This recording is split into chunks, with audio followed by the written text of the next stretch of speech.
সানভির জন্য একটা শাড়ি অর্ডার করেছি। এই দেখো মামাম, তোমার জন্য শাড়ি অর্ডার করেছি। হাততালি দাও, হাততালি দাও। সানভি দেখো হাততালি দিচ্ছে, ওর জন্য শাড়ি অর্ডার করেছি। হ্যাঁ, এখন সানভিকে শাড়িটা পরাবো। এই দেখো বাবা, মামাম শুনতে পাচ্ছি না। এই দেখো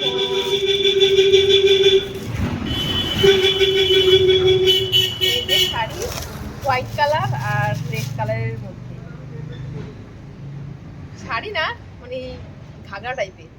এই যে এটা হচ্ছে নিচেরটা, আর এটা হচ্ছে ওড়না। কি সুন্দর বাবা।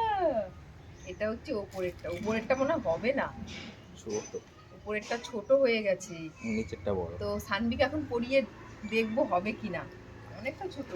আর এই দেখো, এই একটা বস্তা এসেছে, বস্তা। এই বস্তায় কি আছে দেখাচ্ছি। এই দেখো, এই বস্তায় আছে লাভলাভের প্যাম্পাস। লাভলাভের প্যাম্পাস। তো চলো এটা দেখাই, মানে সানভিকে পড়াই, তারপর তোমাদের দেখাবো গায়ে হচ্ছে কিনা।